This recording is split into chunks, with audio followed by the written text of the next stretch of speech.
Welcome to this week's Ask Dr. Danett, where I answer one women's health question from an Eastern medicine perspective.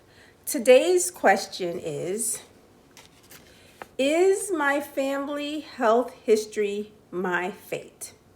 Well, this is a really important question, and it's also a bit of a complicated one. So the short answer is no, but it is a no with context.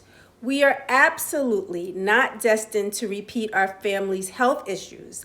At the same time, our family health history does matter, and not in a way that's meant to scare us, but in a way that gives us information. As much as possible, it can be helpful to gather health information from both sides of your family, your mother's side and your father's side, if that information is available to you. There can be real healing in knowing the stories, patterns, and wisdom that lives in our lineages. At the same time, many of us were taught directly or indirectly that assimilating into systems and cultures that were never built for us is the way to create a better life. And surviving those systems, especially under capitalism, often requires enormous amounts of time, energy, mental focus, and physical resilience. That alone has a powerful impact on health. So when we talk about family health history, we're not just talking about biology, we're talking about environment, stress, oppression, and survival. So here's the most important thing to understand. Your family health history is information. It is not a sentence. Knowing what tends to show up in your family can give you a window into what could happen, not what must happen. That information allows you to be proactive rather than reactive.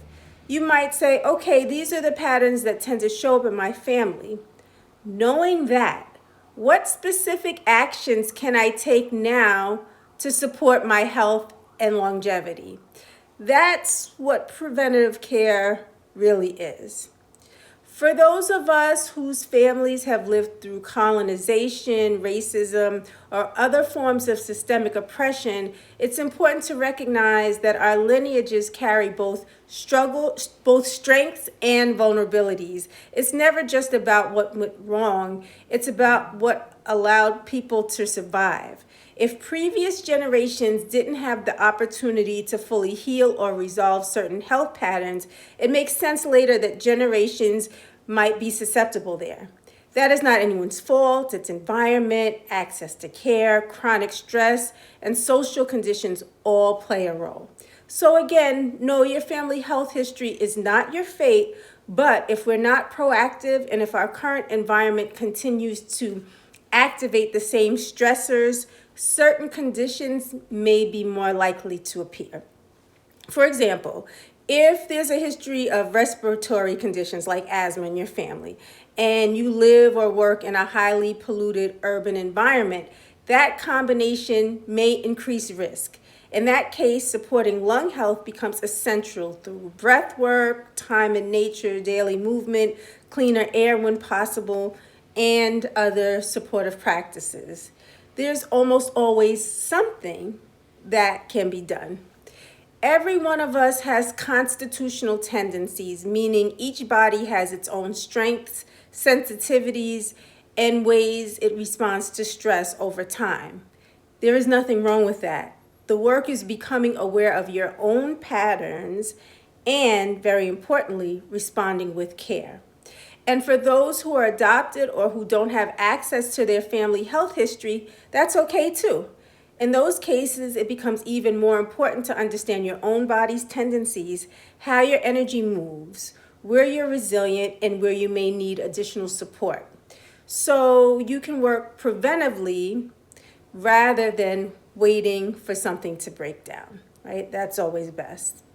This is important for everyone, but it's especially important for women, and particularly for Black women who are often not more likely to develop certain conditions, but are more likely to experience worse outcomes because of how the medical system is structured.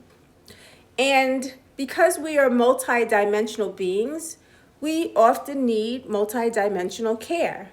nutrition, nervous system support, emotional health, energetic medicine, and very importantly, community.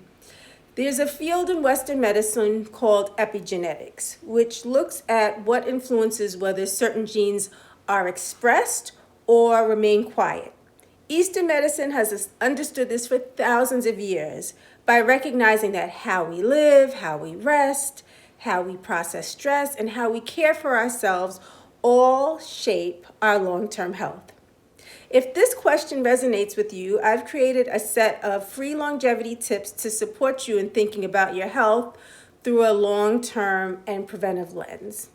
You can find a link in the description.